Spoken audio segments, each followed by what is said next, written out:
Nama saya Minto. Saya di sini sebagai katakanlah yang tangan keduanya dari pimpinan, itu yang mengatur produksi, mengatur teman-teman operator dan yang lainnya.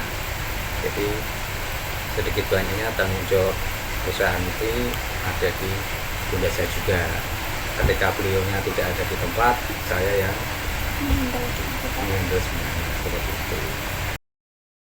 Mungkin tidak banyak nih yang saya tahu aja itu kalau berdirinya itu sekitar tahun 2007-an kita mulai mendirikan konveksi dan juga bordir ini, dan untuk karyawannya itu mungkin sekitar ada 17.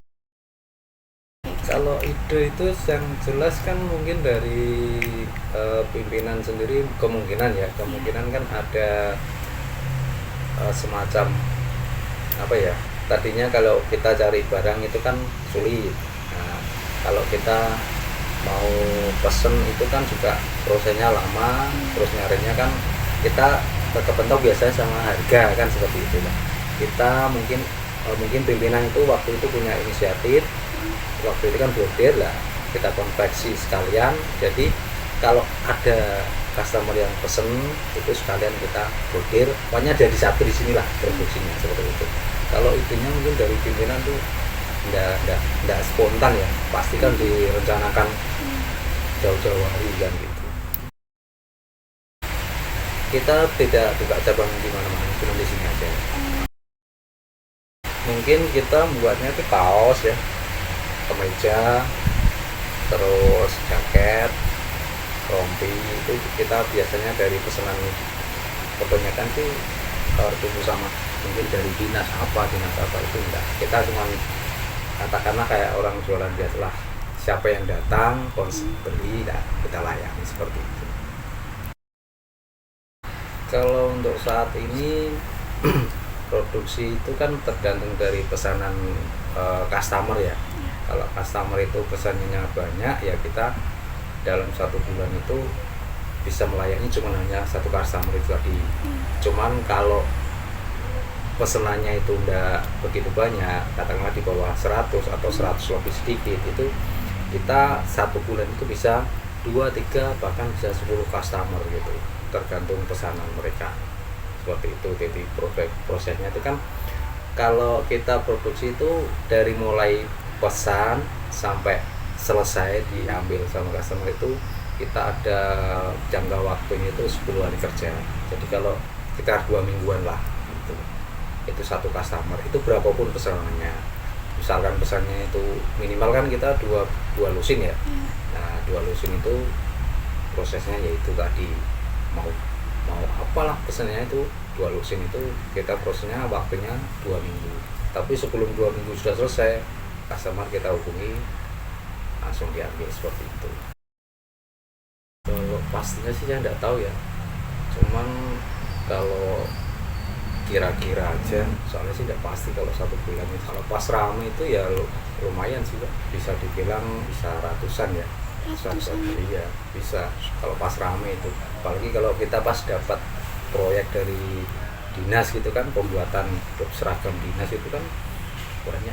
Tepatnya kan saya tidak tahu tepatnya, yang hitung-hitungan yang pastinya kan pasti pimpinan, beliau yang mengeluarkan modal dulu, beli bahan, kita proses, kita produksi, setelah jadi kita kirim atau diambil kan, seperti itu.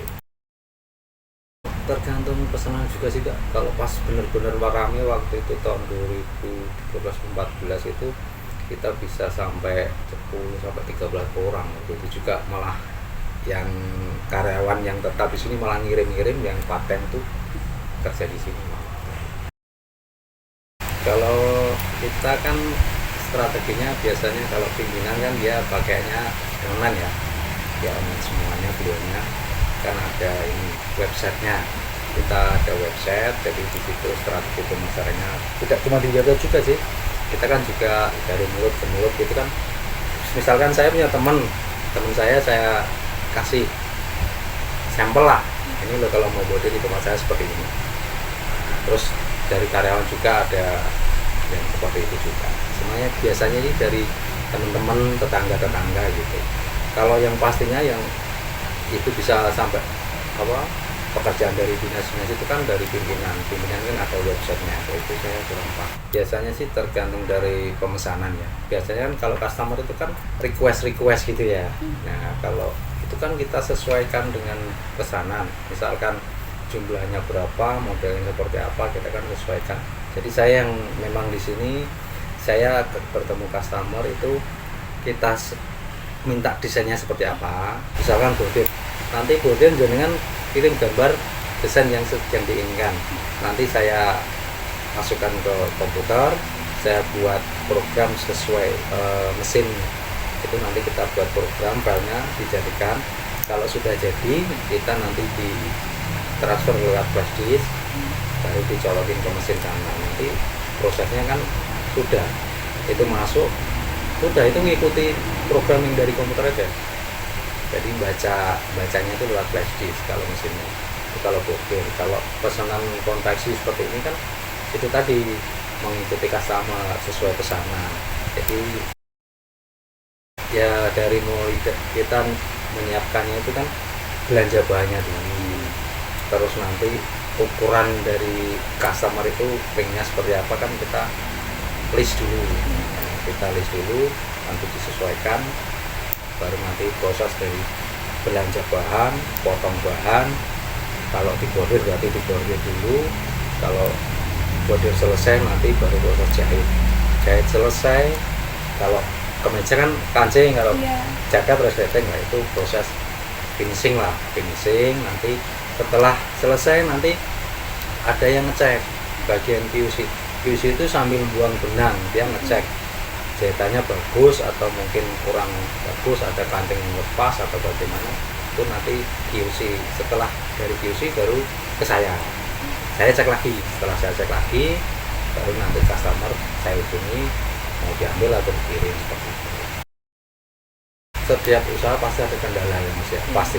Intinya kita jangan menyerah aja, pantang menyerah aja, tidak boleh putus asa lah. Kalau memang waktu ini saat ini kita ada tantangan kayaknya sih berat, kayaknya sih tidak mampu, tapi kalau kita kan ini kerja sama tim ya Pak ya. Tim ini kan bisa jadi saya pimpinan itu tidak punya ide, tapi dari anak buah ini nanti ngasih ide, oh ternyata idenya masuk, coba kita jalankan. Itulah fungsinya kerja sama tim kan seperti itu. Kalau tantangan yang seberat apapun, kalau kita kerjakan bersama, insya Allah tidak terasa. Kalau itu dampaknya itu pasti terdampak banget ya. Waktu itu malah sampai karyawan kita liburkan kan, karena kan produksi di mana-mana memang work at home ya, itu ya. Nah, saya sendiri yang di sini cuma berapa orang itu ngontrol aja, ngecek aja ya seperti itu. Jadi karyawan memang kita liburkan tahun berapa itu? 2019 ya, 2019 2020 ya. Nah, itu aja. Itu kita karyawan kita liburkan semua ya. Jadi cuma saya yang di sini, kadang juga gantian sama yang lainnya. Itu ada 2-3 orang itu, 4 orang itu bergantian ke sini. Kalau produksi memang waktu itu ndak serame sebelum Covid kan seperti itu. Kalau setelah Covid ini memang mulai menanjak lagi, mulai aktif lagi. Sampai sekarang ya alhamdulillah sudah tidak mampu lagi. Kita sampai kemarin tuh kalau ada salah sebelum lebaran kita ambil tenaga part-time juga. Pas puasa itu ambil tenaga part-time juga. Cuma tidak banyak, cuma 3 orang. Kalau saya kan sebenarnya di sini kan juga pekerja Mbak ya. Kalau tips untuk memulai usaha itu sebenarnya harusnya kan pemiliknya, pimpinan. Kalau saya kan cuma di sini bekerja. Mungkin kalau dari saya ini intinya kalau jenengan sudah punya niatan untuk memulai bisnis, yang pertama memang kita orang bilang modal. Kalau modal sudah ada, itu tempat.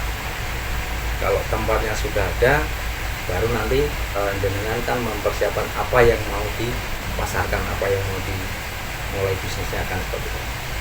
Yang penting sekarang ini yang pertama itu apa dulu yang mau jenengan jual itu apa yang mau jenengan pasarkan itu apa. Kalau itu sudah ada, jenengan sudah ada, itu nanti tinggal tempat nanti modal. Kalau modal sudah, pokoknya 3 ini sudah ada, baru nanti jenengan cari pasarnya. Kalau dari segi bisnis tantangan itu kan pasti ada, rugi itu pasti, apalagi yang mulai baru kita baru mulai. Kalau kita takut dengan kerugian, ya kita tidak akan berhasil gitu. Kita melangkah situ, wah rugi, ini baru 1-2 bulan dilaksanakan rugi, ya menyerah sudah. Intinya